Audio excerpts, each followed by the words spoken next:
it over, with your permission, Mr. President, to our solicitor, who will explain the ground rules and the manner in which we'll conduct this conference to be in compliance with the law, and at the same time congratulate him for approving his full report today. And also, I've spoken to Mr. Breslin and Michael Ackerman about our need to get their consent on our tape to their being taped making this presentation. And Frank, I think, is prepared to ask them the right questions. Yes, I just have one question of the members of the members making the presentation tonight. Gentlemen, you all understand that we are on tape here this evening, and I hope we have all of your permission to make this tape this evening. And I'm saying it while the tape is running so that we have that proof in the future. Is that all right with each and every one of you? Yes. Yes. Okay, fine. At this time, I'd like to turn the meeting over to the chairman of the committee, Mr. Mosey, who has a statement to make before he gives it back to me. Thank you, Frank. About 7 or 8 months ago, the board approved an addition to the current North Penn High School. In conjunction with that approval, the board also approved the architectural firm of Breslin, Ridyard, and Federa. At the time of approval, the board also received a timeline from Mr. Artwood, the director of facilities, as to what steps needed to be taken to complete the addition. Mr. Breslin of Breslin, Ridyard, and Federa will be presenting an information report to us as to where we are in this process and where we have yet to go in completing this addition. There are many strict guidelines concerning the information session as detailed by Pennsylvania Sunshine Law. In a few moments, I will turn this session over to Mr. Frank Bartle, who will explain how we are to conduct ourselves. Mr. Bartle will also serve as moderator so as to make sure that we are in compliance with the Sunshine Law. We are allowed to ask questions for clarification purposes only. If in the event you are not sure of a question you want to ask, I would like you to address your questions to Mr. Bartle so he can determine the legality of the question. I thank you, Mr. Bartle. Thank you. Ladies and gentlemen, as you know, it has been my advice to this board that so long as tonight's session is merely a presentation by our architects that have been previously retained in motion to this board of May 16th of this year, and this presentation is essentially an update as to where we are at this point in time, that presentation to a quorum of this board in a prearranged form would not be violative of the Sunshine Law. And the reason that I have rendered that opinion is because the Sunshine Law deals specifically with official action and deliberations of a quorum of this agency. And it is my opinion that what we are going to do here tonight neither constitutes official action nor deliberation as those terms are defined in the Pennsylvania Sunshine Law. In light of that fact, what I have suggested is that we have only a presentation tonight, as is our practice, and that with respect to any questions that you may have, that you write them down on the index cards with which you've been provided and submit them to me, and I will then ask the questions of the presenters if they are appropriate. If the question isn't asked, then obviously it's for reasons that I have deemed to be outside of the of that which this meeting constitutes and may be considered to be deliberation by this board. If in any way it would constitute a discussion or deliberation as those terms are referenced in the Sunshine Act, then those questions won't be asked. If we all agree with that, then we can begin with the presentation, and I'll turn the meeting back to Mr. Mosey, and I assume you'll turn it over to our experts this evening. Without further ado, I would like to introduce to the board Mr. Bob Breslin and Mr. Michael Ackerman. Also, we have the engineer, Mr. Dr. Brown. And also, we have a guest tonight. We have our new high school principal, Dr. Potter. Mr. Breslin, please. Thank you very much. Ladies and gentlemen, if I have my rules straight, you may ask some questions at some point in the, not deliberations, but presentation. Is that correct? In the interest of getting through this, if I may, I'd like to ask you to hold your questions till the end. I think we can get right through to the point, get as much information to you so that at the appropriate time you can make whatever decisions are necessary. First of all, as introduced Michael Ackerman as our project architect. For what it's worth, Michael has been working on this for a number of years. He's my right-hand man and somebody I depend on very greatly. And I may have to refer certain things to him tonight because he really knows more about the design than I do. Frank Brown, as you may know, is from Lansdale.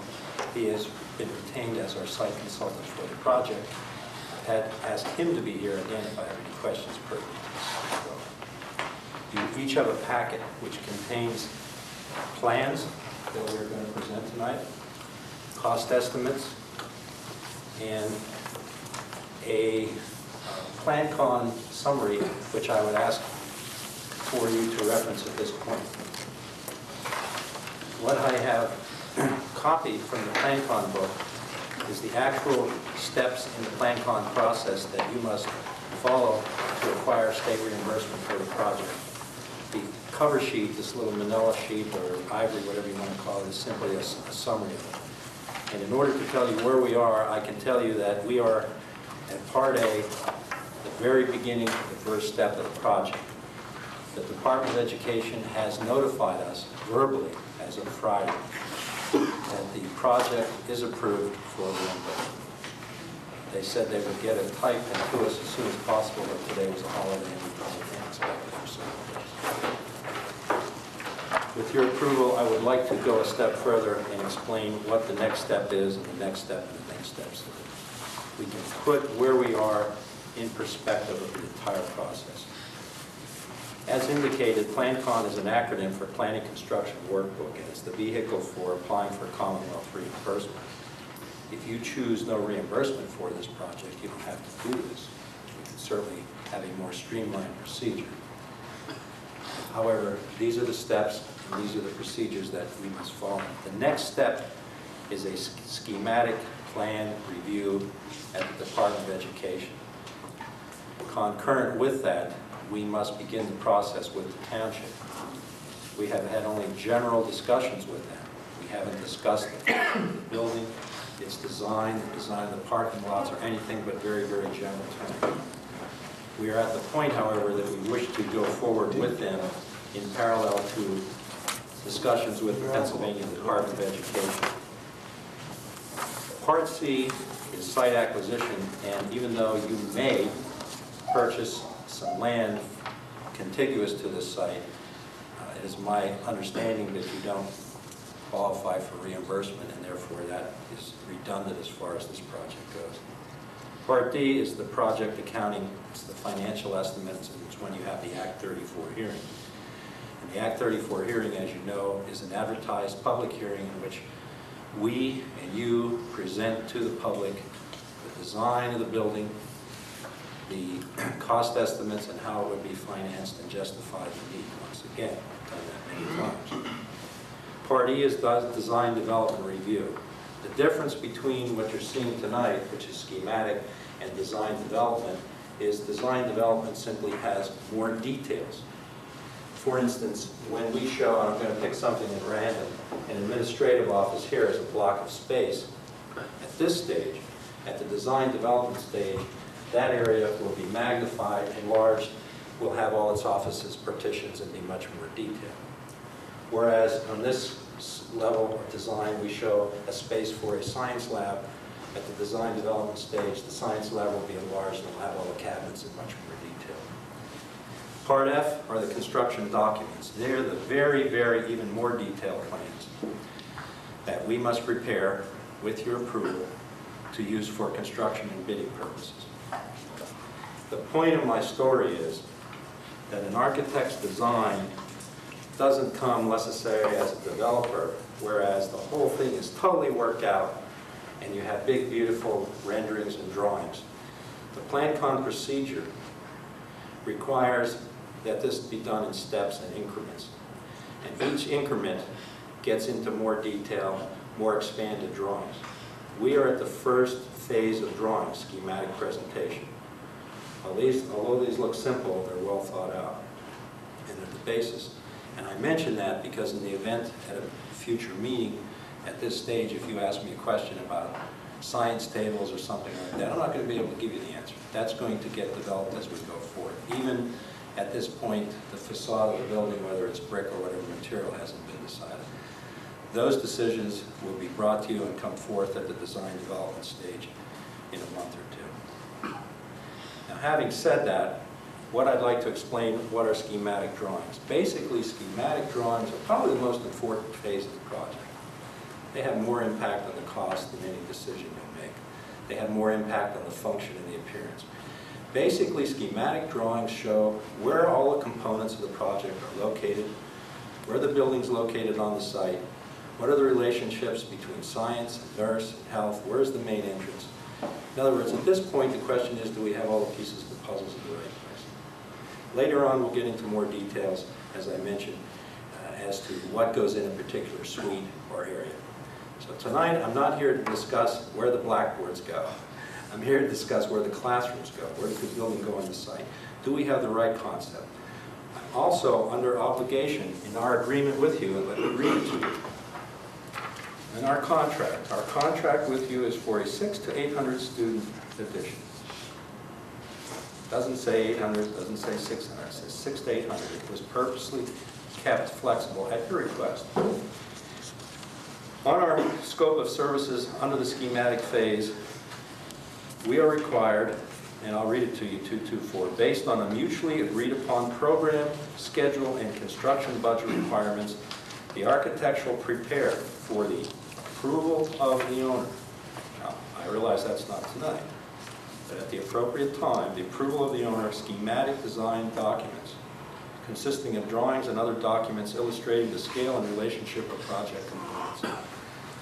When you have made that approval, we will then begin the process of further development and come back to it at a second time and a third time and a fourth time before we get to bid. We will also begin the process with the Township and the Department of Education. Having said that, essentially what we have to you tonight are two schemes, a 600 student scheme and an 800 student scheme. I'll get into the cost in more detail. 600 student scheme is estimated at $18 million. The 800 student scheme is estimated at $19.2 million.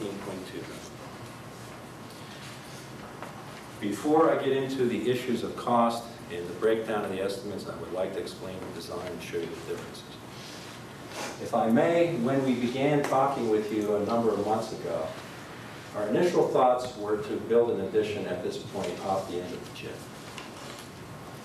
and expand the parking lot, take parking here, expand the parking lot appropriately for 150 cars.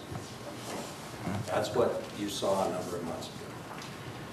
Then, as we began the process of design and really got into the nitty-gritty and looked at the circulation or how students and faculty and everybody can move around this building, we became concerned that if you're on the second floor here, or here, or here, or here, or anywhere, and you wanted to get the second floor here, you would have to go downstairs, travel a rather long distance, get into this building, and go up a story. We thought that that may be cumbersome, and we said, is there any better way to do this? And so what we are proposing to you tonight, whether it's a 600 or an 800 student addition, is to build it in front of the building. Now you can say, where did that idea come from? Well, first of all, we just successfully done it at Central Bucks West High School in Doylestown. We're just moving in now, and if you'd like to see an addition onto the front of a high school, drive over there. It's very successful. In fact, we just had a call from an opponent of the project who was very articulate at the zoning hearing meeting about 2 years ago, who called us last week and congratulated us on it and said he thought it was a wonderful thing and he really appreciated having it. In any event, what we're proposing here is that it be on the front. The reason is that that permits us to connect in at the first level, but also directly in at the second level of the classroom wing. So that students who are on the second level and wish to get to the second level of the new addition don't have to go downstairs, don't have to wind through the corridors, don't have to go nearly 1,000 feet to over here and then upstairs. They really can come right into the middle of the second wing. What I'm showing you here is a 600 student addition that shows the repositioning and expansion of the parking lot. One of the advantages of this scheme is it permits the tennis courts to remain, whereas an earlier scheme, we were going to have to remove the tennis courts. Now, how would this work? Basically, the entrance, which is basically on axis of the entrance road, when you drive in here, you're going to look right across at it. Just continuing the present entrance on out. The gray here represents corridor lobby. The new entrance would be on the axis of the present entrance. It would simply be an extension out. There would have to be a 2-hour fire rated doors here. To the left would be the large group instruction, or Audion as it's been called, for 250 seats. To the right would be an administrative office right inside the door. Toilets, nurse's suite, computer lab, and a series of classrooms.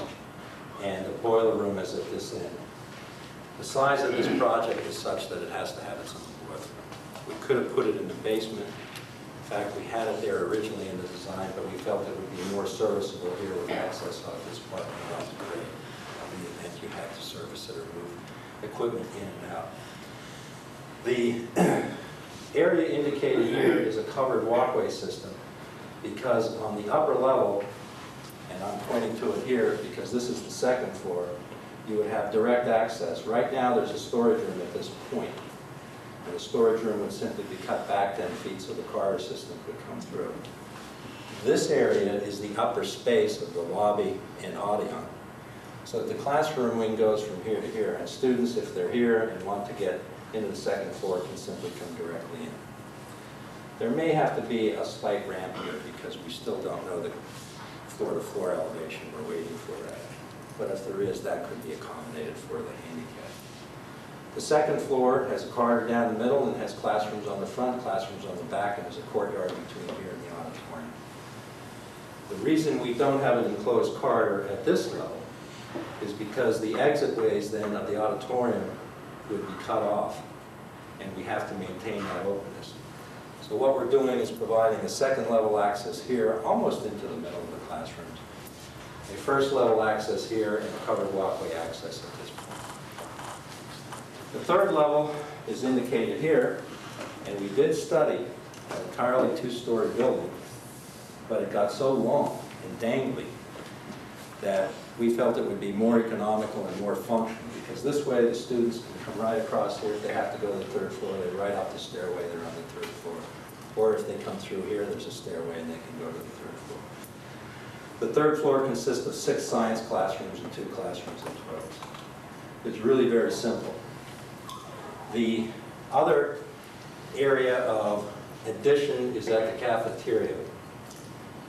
When we did the first look around several months ago at this, we looked at expanding the cafeteria at this point. However, one of the concerns that was expressed was that if the cafeteria expands here and you have 600 students more in the building, this neck could become congested. So we proposed an alternative where the cafeteria expands at this point. We move the toilets and faculty room out of the way at this point and run this corridor system right through and have a cafeteria addition for about 200 to 250 students. This would necessitate moving the dishwashing out of here to here. It has the plumbing. I understand that the dishwashing system perhaps has gone to the point of its extended life. It would also mean that the faculty would have to move from here to here and the bookstore would move over to that. It's also been proposed that there would be 2 remote serving lines. If you recall when we met, I don't remember when it was, most recently, we had a design where we bumped this and added 1,000 square feet and had serving lines here. The suggestion for this is it doesn't mean that the building would have to grow. The remote serving lines could be put in the existing cafeteria at either end. The areas of renovation are on the second floor, and Michael, I'd like you to point out to me where they are. I know they're right here, but basically it's moving the business labs over, am I right at this point? Yes. That had been originally scheduled to be in the new addition, but it had been suggested it would be better to take 2 business labs, 2 business classrooms, 2 special education rooms, and put them in here, and then what they displace, put those classrooms in the new addition. It simply becomes an even swap. It's a change of standards. Now, as you can see on this diagram, this would displace parking here that would have to be taken from here and put here, and then this would be expanded for 150 cars. I'd like to call your attention to the first cost estimate in the packet, which is entitled Project Cost Estimate for 600 Student Addition.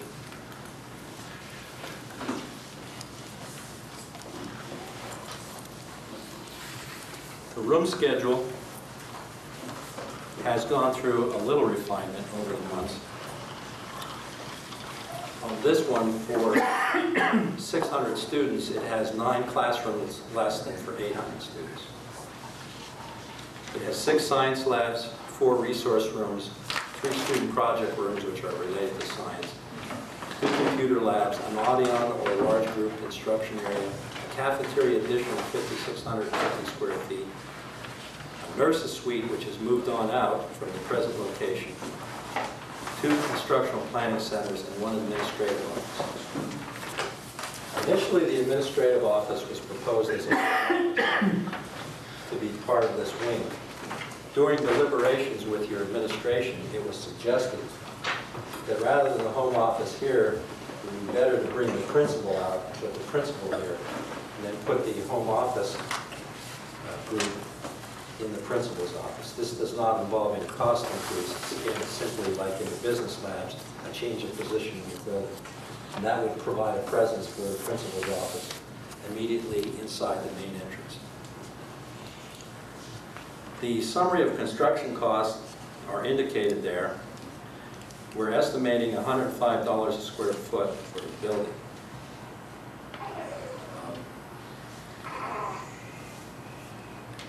I guess we're just going to have to wait and see how the market conditions are next summer. But right now, that still looks okay. Although I must tell you that recent bids on a number of projects in your area have been coming in higher than originally anticipated. However, I think if we work at it, keep the materials modest and the systems modest, that's doable. The site development cost is estimated at $1,750,000 on-site, $300,000 offsite. I have to tell you, if there's any one component of this project that we don't know at this point, it's the site work, because we didn't start the process with the township. I think this is a reasonable estimate. We just have to see how it goes and come back to you and report to you at various intervals where we stand as we go through the land development zoning process. Movable equipment has always been estimated at 5% of the project cost. Architectural engineering fees are based on our contract at 5.85%. Land development and engineering fees, which consist of geotechnical survey, land development approvals, and so on, are at $150,000. Sanitary sewer at $310,000. Land acquisition at $400,000. We've had that in there. Whether that's still a good number, you'll have to decide and let us know. The municipal water is estimated at $60,000, electric service at $150,000, which takes the new construction to $14,064,000 for 600 students.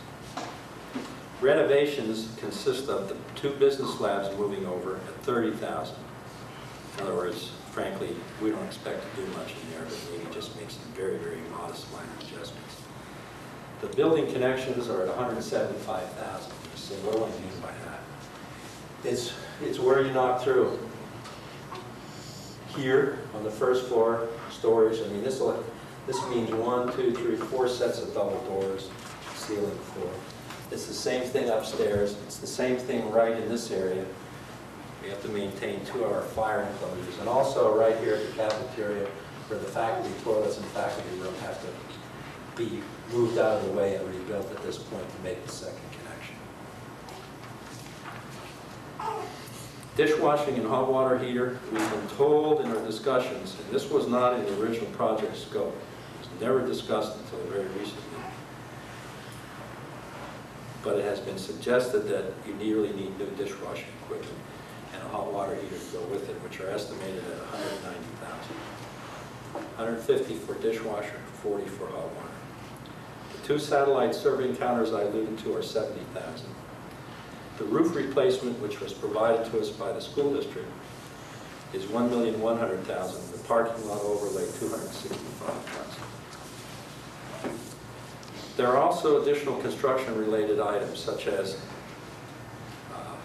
architectural printing, contingency, and demolition. There's $517,000, and then financing cost, which again is something that will really have to be refined as you go forth with your financial advisor and bond counsel. At this point, we're using $350,000. The market changes on that, we're just going to have to wait and see, and that's not an architectural issue. There are also improvements and upgrades executed by the school district, which were estimated at $798,000. Again, that information has been provided to us by the school district. The sum total for a 600-student addition that's pictured here is $18 million. There are qualifications at the bottom of the sheet, which I must point to. The estimate is based upon current 1990 township book of code. If at some point the township adopts a new code, requires something additional, such as a full sprinkler system, and I don't know what it could be, then that cost would have to be added into this, or if it's added in, something else would have to be cut. It's based on an increased parking capacity of 150 cars. The township comes back and says they want 500 cars, then that's an issue that's going to have to be discussed and negotiated. And the interior walk-in freezer and refrigerator, which are located here and here, will be replaced under the food service fund.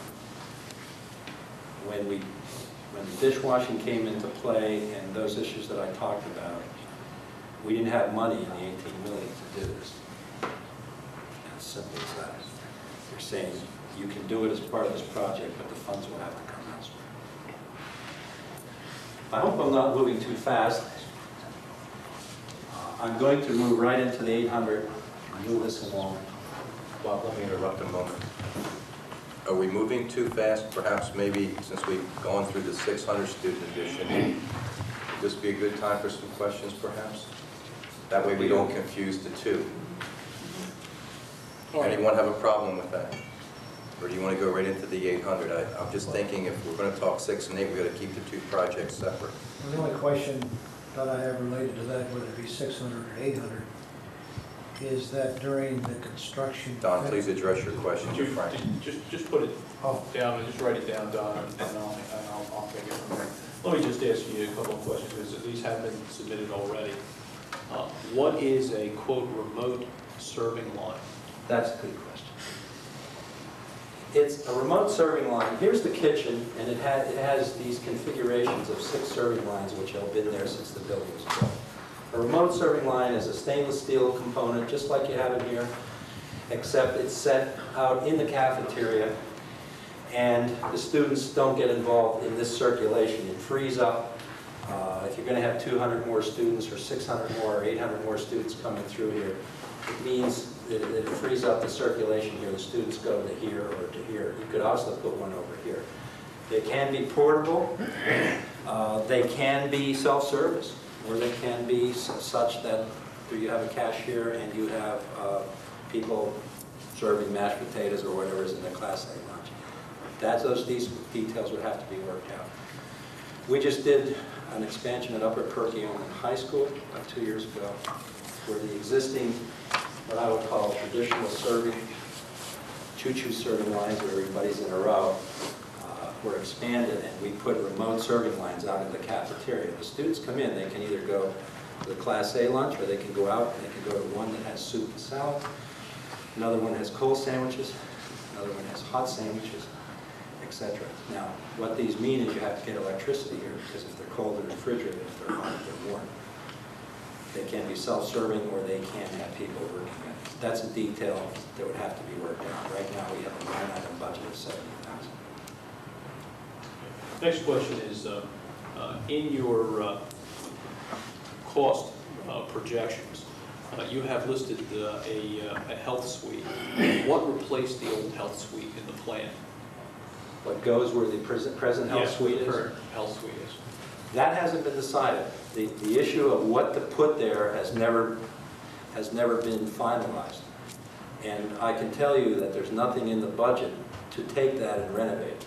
Right now, it would be evacuated and a new nurse's suite would be built right here near the main entrance. You also mentioned that building costs are higher, or recently have been higher than anticipated. Yes. Just if you could just discuss, or I should say, just mention what factors have caused those building costs to be higher than anticipated. Well, let me back up and tell you that I'm not talking about our projects, but I'm talking about the market in general. Montgomery, Bucks, Chester, Lehigh, Northampton, even up in Monroe counties, eastern Pennsylvania. There's really been so much building. We know our bids were coming in on target till about February. And we've noticed that starting in about May, a lot of projects were coming in higher than the architects had estimated. For instance, at Abington, a month or so ago, they came in a couple million high on the high school edition. Monroeville Tech School, about 2 weeks ago, these aren't my projects, came in about $2 million high. UNAMI over at Central Bucks, again, we're not the architect, came in about $1.5 million higher than had been estimated. I firmly believe it has to do with market conditions. We believe that there's just so much work out there, and there's so many contractors and so many subs that they're really bidding higher. And we've noticed an increase in the plateau that started about May. I would say this, though, I don't mean to alarm you in any way, because very frankly, when we estimated 105,000 square foot back in January, we did add a little into it to take that into account. Not that we had a crystal ball, we were just playing safe. What I am saying to you, though, I have no more fat built into it. And it's important that as we move forth, we keep things in line, keep it respectful, and also get to the point of bidding before inflation overtakes us as soon as possible. And the last question on this card is the parking lot overlay. Is that a new line item on No. the? That's been in from the beginning. During the construction phase, and I guess this would apply in the case of either 600 or 800, but during the construction phase, what area would be closed, and where would the students and visitors enter during construction? Well, frankly, you've just touched on a point that we haven't had the opportunity, because we've been moving and talking about so many other things, to sit down and work out with your administrative staff and principal. I can tell you, though, in general, that what we would specify, we want to get this parking expansion done very early in the construction so that you would have access to that. Now, I don't know when we're going to be able to get the bid, and I don't know if anything can be done next summer, because I don't know when you're going to be able to take the approvals on the various steps to move this project forward. I don't know how long it's going to take the township to approve and whether we'll have any delays along there.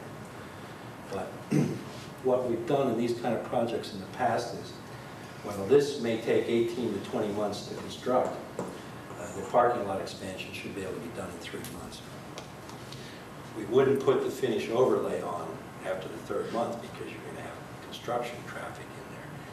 The finished overlay would be done at the very end of the project, so when you're all finished, the landscape, you have a brand new parking lot surface. But we would get the base course in, this crushed stone, the curbs, and perhaps 2.5 to 3 inches of blacktop. And then the finished 1.5 inch wearing surface would come at the very end of the project. Next question is, on the right-hand side of the building, how many ramps are there in total? Here, where I was talking about a ramp, Yes. there would be perhaps 1 ramp from here to here.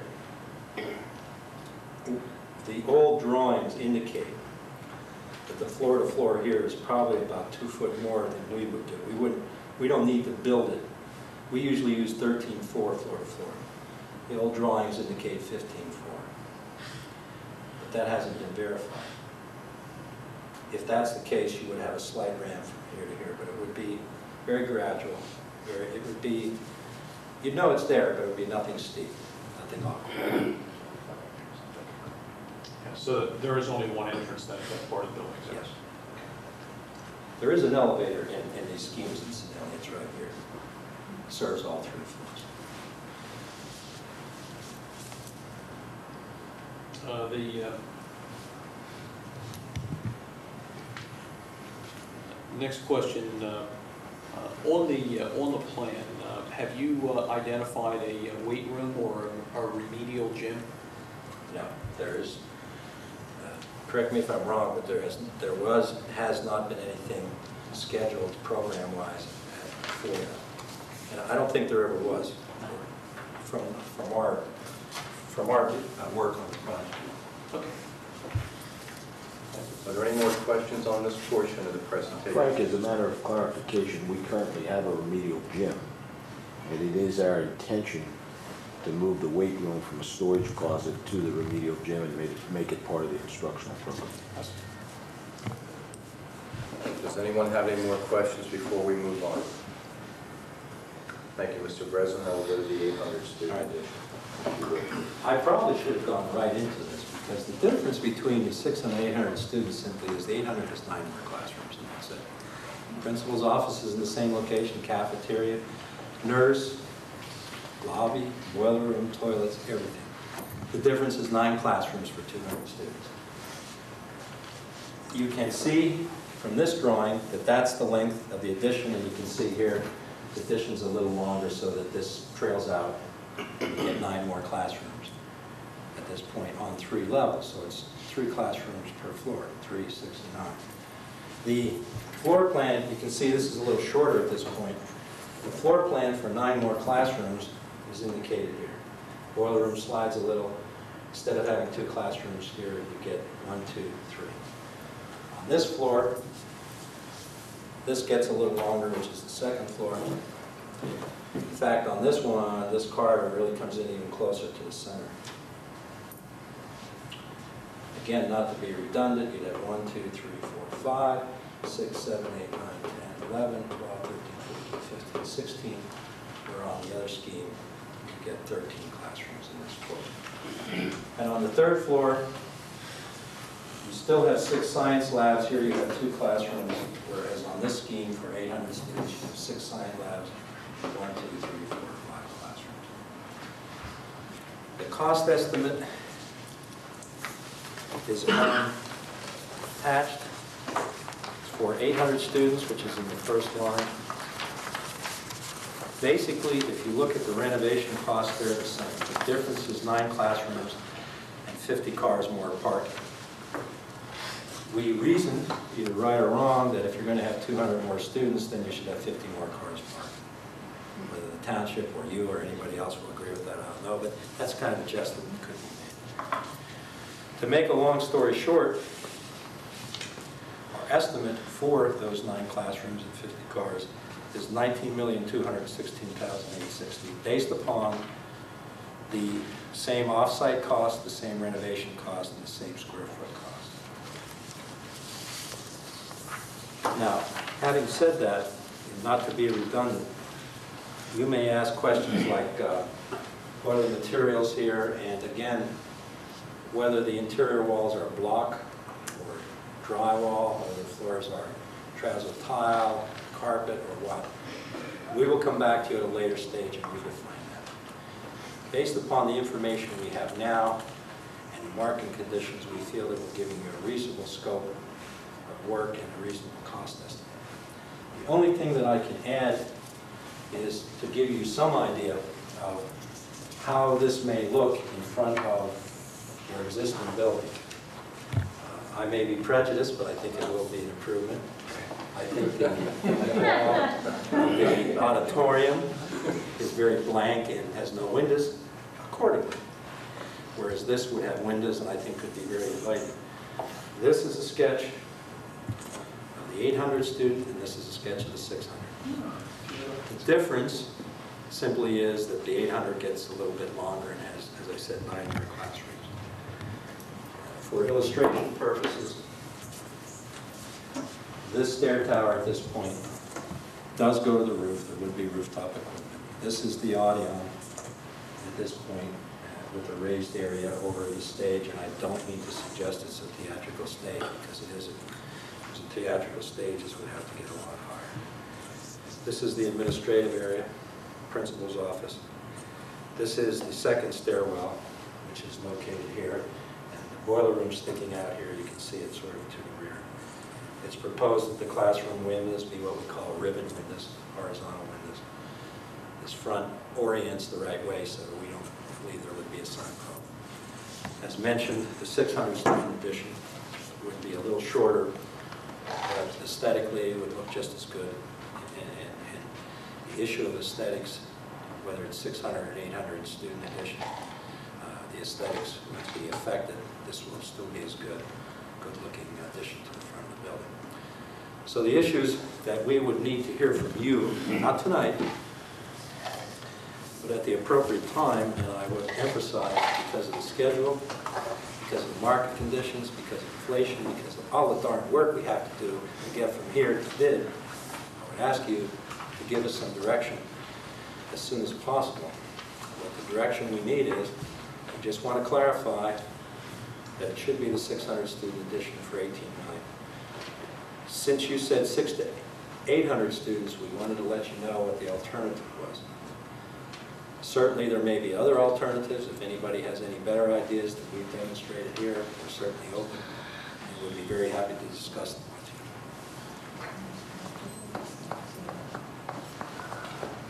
you. One of the questions, where are the, or are there name blocks placed on the front of the facade there, or indicating North Penn High School, or do they go somewhere specifically on that diagram? On this diagram, and I realize you're looking, I'll pass it around. They're right here on the side of the audio. And what we had in mind was we would use a precast material rather than say brick or some other material, just to give it special emphasis right next to the entranceway. And if you don't mind, I'll pass it this way. You might mention, Bob, if you're looking at that, you'll see the outline of the existing roof line of the auditorium, so it puts the addition height in perspective. Yeah, what Mr. Wood is pointing to, this dotted line right here is the height of the present auditorium. So this will not be higher than your auditorium, even though it's 3 levels, 3 stories. This is 800? Yeah. And Bob, are we, where are we with respect to our projected time schedule? Well, we're behind schedule, and I'm not saying that's anybody's fault.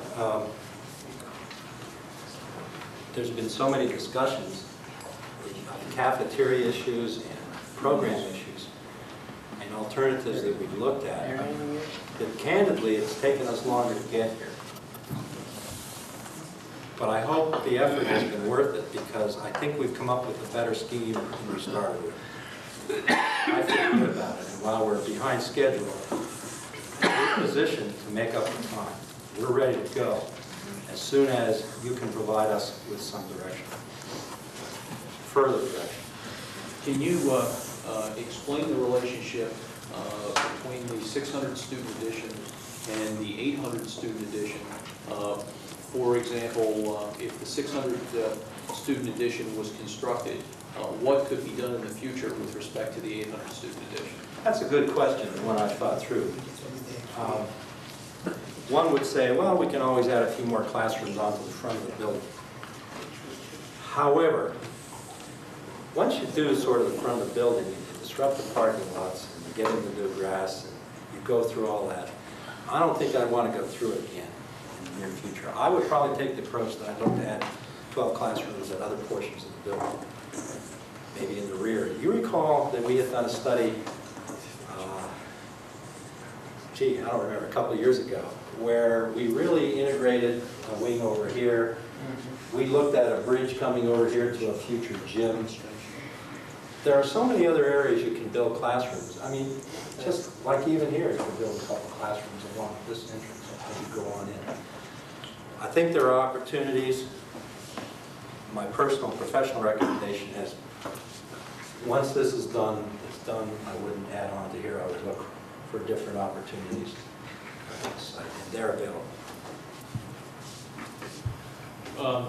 Could you submit to the board then, or to the superintendent, subsequent to this meeting, just a list of those things or those discussions that the board should have and determinations that the board should make, which obviously we'd have to discuss and determine in public session, in order to give you the information you need to move forward to the next step. I can do that. If I may, I'd like to discuss it tonight if it's appropriate.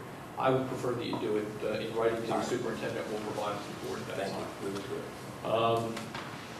And then from that point in time, how long would it be? How long would it take your firm to bring forward the fully developed plan? And perhaps you've already gone over that. And my question requires some redundancy, but bear with me. I would like to be able to give you a very precise answer. But to be candid, we have to go to the Department of Education and meet with the state architect. We also have to begin the process in the township, which we haven't done. And we have the planning commission there, we have the supervisors. We also have zoning issues, which has never been resolved, at least not to my knowledge. As you know, under the current zoning, you can't build it over here, or at least, well, I'm going to retract that. I've heard contrary opinions, particularly as recent cases, but I'm not an attorney on that. But there's an issue pertaining to zoning.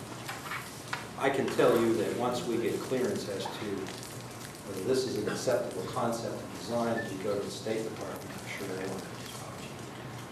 The township will have to see. We can be back in about 2 months with complete design development drawings and more updated cost estimates. And then we can, with your approval on Plan Con E, we can begin the Plan Con public hearing process, which would put it, what's the date? 14. Yeah, Probably right after the first meeting.